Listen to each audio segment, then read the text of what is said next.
हो जाएगा। तो 22 जुलाई 1947 को ही भारत के तिरंगा को क्या कर दिया गया, अप्रूवल दे दिया गया। भारतीय तिरंगा को हमारी संविधान सभा ने सबसे पहले ही दे दिया गया। यहाँ पे कब मिल गया भैया, 22 जुलाई 1947 को हमारे तिरंगा को क्या मिल गया भैया, अनुमति मिल गई थी। इस दिन संविधान में क्या, ब्रिटेन में क्या हुआ था भैया, तय हो गया कि भाई भारत की आज़ादी अब फिक्स है, तो हमारा तिरंगा हो गया। भारतीय तिरंगे का डिजाइन किसने किया, पिंगली वेंकैया ने किया। इसकी लंबाई और चौड़ाई में जो रेशियो रहता है कितना होता है, आपको पता ही होगा, 3:2। लंबाई और चौड़ाई में रेशियो कितना होता है, 3:2। इसके बीच में अशोक चक्र है, एक नेवी ब्लू का कलर का क्या है, चक्र है, जिसमें कितनी तीलियां हैं, 24 तीलियां हैं। ये 24 तीलियां किसको दर्शाती हैं, ये 24 तीलियां हमें दर्शाती हैं कि हमें राष्ट्र निर्माण के लिए 24 घंटे अथक रूप से चलते रहना है। 24 घंटे हमारी देश का विकास होना चाहिए। इसलिए 24 घंटे को विकास को दर्शाने के लिए जो ATM 24 घंटे खुले रहते हैं और हफ्ता में 7 दिन चलते हैं, 24/7 इसे लिखा जाता है। 24/7, 24 आवर हम अपने राष्ट्र निर्माण के लिए बढ़ते रहें। हरा रंग हरियाली, केसरिया बलिदान का, सफेद रंग शांति के लिए। हम कभी किसी देश पे लड़ाई वगैरह नहीं करते हैं। हाँ, हमको अगर कोई मारेगा तो हम पूछेंगे, ये बात तो कंफर्म है। केसरिया रंग किसे दर्शाता है, बलिदान का दर्शाता है। कुछ लोग कहते हैं केसरिया नहीं होगा, कुछ लोग कहेंगे हरा नहीं होगा। अरे हमारा देश का तिरंगा सबसे बेहतर है। हरा क्या हरियाली कोई मिटा सकता है, केसरिया के आसमान और सूरज के रंग को कोई बदला जा सकता है, नहीं। तो देखिए हमारा जो है बलिदान का, केसरिया एक्चुअली किस चीज के लिए, बलिदान के लिए। हरा रंग किसके लिए, हरियाली के लिए। हमारा देश हरा भरा है भाई, मेरे देश की धरती। इसमें गलती कैसे कर देता है लड़का सब। हम बचपन में छोटे थे तो तिरंगा बनाना था ना, तो हमने गलती से क्या किया, केसरिया को नीचे कलर कर दिया, ग्रीन को ऊपर कलर कर दिया। अब छोटे बच्चे हम लोग थे, 4-5 में पढ़ते थे, तो टीचर हमको समझाएं कि देखो बाबू ऐसा गलती नहीं करना। हम कहें कि सर हमारे दिमाग से उतर जाता है कि केसरिया ऊपर रहेगा, ग्रीन। तो हमको बड़ा प्यार से समझाए, देखो बाबू हरियाली जो होती है वो कभी ऊपर हरियाली थोड़ी होती है आसमान में। हरियाली जब भी आएगी तो नीचे रहती है, जमीन पे हरियाली रहती है। हाँ सर, इसका मतलब हरा नीचे रहेगा। और सूरज का रंग केसरिया होता है, वो कहाँ जमीन पर रहेगा, नहीं तो ऊपर रहेगा। तो छोटे बच्चों को ऐसे ही समझाया जाता था, हमने गलती कर दिया था। हमारा झंडा रूल के हिसाब से आप सूरज निकलने से पहले अंधेरे में झंडा नहीं लहराएंगे। सूरज निकलने से पहले अंधेरे में झंडा नहीं लहराएंगे। यानी जब भी झंडा लहराना है तो जब सूरज निकल जाए, सूर्योदय की रोशनी में, सूर्य की रोशनी में हमारी झंडा का तोलन होना चाहिए, फ्लैग होस्टिंग एकदम। और जब सूरज ढलने लगे तो हमारी झंडा का अपमान न हो, अंधेरे में हमारी झंडा को कोई देख न सके, हमारे वीरों के बलिदान को, हमारी मिट्टी की हरियाली को जब कोई देख न सके, तो हम लोग को झंडा क्या कर लिया जाता है, सूर्यास्त के बाद उतार लेना चाहिए। झंडा में नियम है कि जब भी कोई व्यक्ति झंडा में लेके आगे चलेगा आंदोलन वगैरह में, तो दाहिनी हाथ उसका ऊपर रहना चाहिए और बायां हाथ उसका नीचे रहना चाहिए। इस तरह से वो फ्लैग मार्च को लेकर चलेगा। यहाँ पे झंडा को इस तरह से, ये नहीं कि दाहिना हाथ कहाँ रहना चाहिए, ऊपर रहना चाहिए, राइट हैंड इस तरह से लेके वो मार्च करके चलेगा। अब जैसे मान के चलिए कि अगर सैनिक हैं, अगर हमारे देश के सैनिक हैं, तो सैनिक को परेड वगैरह लंबी दूर तक नहीं रहना। अब मान के चले किसी को आंदोलन करके लेके जाना है झंडा, तो उसे क्या करना है, अपनी गाड़ी पर झंडा सबसे ऊंचा रहना चाहिए।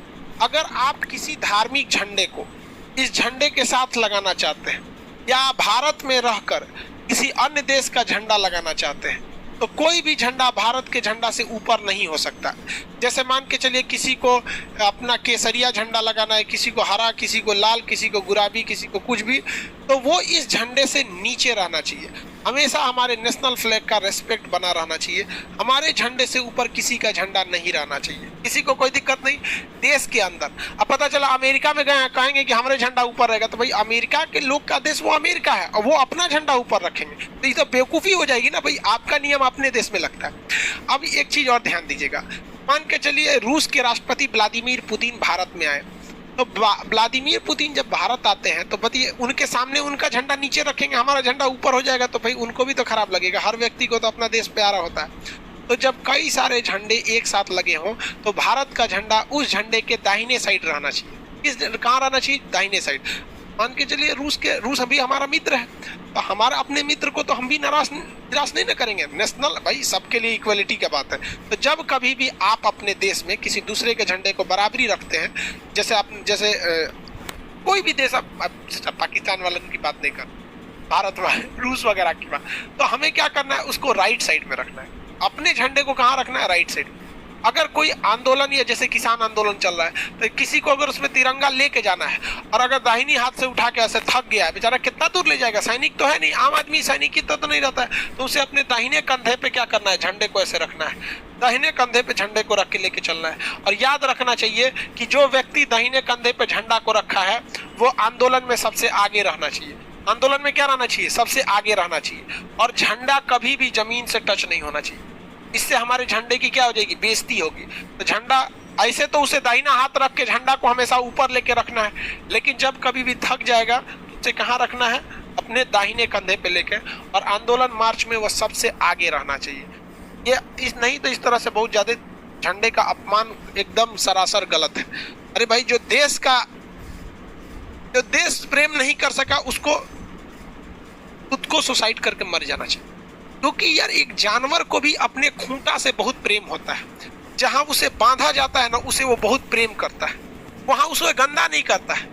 और कैसे लोग हमारे देश को लोग उल्टा सीधा बोल देते हैं। हम अपने झंडे का देखिए, एक जाने अनजाने में कभी हो गया, जैसे कभी हम 26 जनवरी को आप देखेंगे सड़क पे कभी कोई तिरंगा गिर गया है तो कोई जानबूझ के नहीं फेंका होगा, जाने अनजाने में उसे गिर गया होगा। तो आप कम से कम उसे उठा लीजिए। जो अपने देश का सम्मान नहीं कर सकता उसे नरक में भी जगह नहीं देना चाहिए। उसके लिए नरक से एक अलग नरक बनाना चाहिए, तो उसको मरक बनाए। उसको राष्ट्र चीज हमेशा आगे रहना चाहिए। लेकिन कभी कभी हमारे देश पे बहुत बुरा संकट आ जाता है। तो जब कभी भी देश पर बुरा संकट आता है तो झंडा को उल्टा लहरा दिया जाता है। भाई हमारे देश का झंडा सबसे अच्छा रहना चाहिए। तिरंगा बातें अलग है भाई, हमारे देश के झंडा की सबसे बेहतरीन। पहली बार भारतीय झंडे को विदेश में किसने लहराया था? किसी ने कोई बता सकते हैं? जर्मनी के शहर स्टुटगार्ट में लहराया गया था 1907 में। किसने लहराया था आप बताइए? अंतर्राष्ट्रीय सम्मेलन में हमारा तिरंगा सबसे पहले किसने लहराया? मैडम भीखाजी कामा। एक सैल्यूट उस वीर महिला के लिए, भारतीय स्वतंत्रता की जननी कहा जाता है मैडम भीखाजी कामा को। तिरंगा झंडा लहरा दिया। तो 1907 में जब हम गुलाम थे तब लोगों ने देखा कि भाई ये किसका झंडा है, तब पता चला कि भैया ये देश भारत का ये क्या है? झंडा है। अब देखिए, झंडा के साथ दो कंडीशन। ये जो झंडा ऐसे सीधा है, अगर हम इसे ऐसे कर देंगे झंडा को, तो टेबल कुर्सी पे जब झंडा रहता है तो दो झंडे ऐसे रह जाए तो कोई दिक्कत नहीं है। दो झंडे अगर तिरछा हो जाए तो कोई प्रॉब्लम नहीं है। जैसे ये देखिए, अभी कोई दिक्कत नहीं, अभी कोई दिक्कत नहीं है, अभी कोई दिक्कत नहीं। लेकिन अगर हमारे राष्ट्रीय स्मारक जैसे सुप्रीम कोर्ट, राष्ट्रपति भवन, इस सब पे अगर जो झंडा सीधा लगता है वहां का झंडा तिरछा नहीं होना चाहिए। जैसे राष्ट्रपति भवन का झंडा है, अगर इस झंडे को इस तरह से झुका दिया गया तो समझ जाइएगा कि देश का बहुत बड़ा क्षति हुआ। राष्ट्रीय शोक अगर होता है, दुख दर्शाया जाता है कि ऐसा दुख जो पूरे देश को लगा है, तो उसमें राष्ट्रीय झंडा झुकना चाहिए।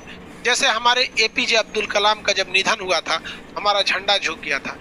हमारे पूर्व राष्ट्र प्रधानमंत्री अटल बिहारी वाजपेयी जी का जब निधन हुआ था, हमारा झंडे को क्या किया गया था? झुका दिया गया था। तो जब देश को एक अभूतपूर्व, एक बहुत बड़ी क्षति हो जाती है, कोई बहुत बड़ा देशभक्त या बहुत बड़े व्यक्ति की जब निधन हो जाती है, राष्ट्रीय शोक मनाने के लिए, ये दिखाने के लिए कि हमारा पूरा देश आज शोक में डूबा हुआ है, हम अपने झंडे को क्या करते हैं? झुका देते हैं। अब एक होता है उल्टा झंडा। उल्टा झंडा का मतलब ऐसे नहीं होता है कि लकड़ियां ऊपर कर देंगे, ये उल्टा झंडा नहीं है। उल्टा झंडा का सेंस क्या होता है कि केसरिया कहाँ हो जाएगा? नीचे। केसरिया कहाँ हो जाएगा? नीचे। और ग्रीन वाला कहाँ हो जाएगा? ऊपर। उल्टा झंडा का मतलब होता है कि हमारे राष्ट्रीय शोक है, मतलब कोई विकट परिस्थिति आ गई, भयानक भूकंप आ गया हो, भयानक कोरोना कंट्रोल के बाहर हो गया है, त्राहिमाम हो गया है, कोई बहुत बड़ा जल सैलाब आ गया है, बहुत भूकंप टाइप का कुछ या सुनामी टाइप का कुछ आ गया, राष्ट्रीय संकट आ गया है, तब तो हम अपने झंडे को क्या करते हैं? उल्टा कर देते हैं। अपने झंडे को क्या करते हैं? उल्टा कर देते हैं। भगवान न करे कभी हमारे देश पे ऐसा संकट आए, हमारी भारत माँ का झंडा हमेशा लहराता रहे शान से एकदम। यहाँ पर राष्ट्रीय शोक जो है भाई हमारे देश में कभी कभी तो होते ही रहते हैं। जैसे साइंटिस्ट अब्दुल कलाम, अटल बिहारी वाजपेयी, ये लोग हमारे, इनका गुजरना हमारे लिए भाई साहब एक तो बहुत बड़ा क्षति है। भगवान न करे हमारे झंडा कभी उल्टा हो, ऐसा कोई संकट ना आए देश पर। भगवान स्पेशल ध्यान दीजिएगा, हमारा देश का झंडा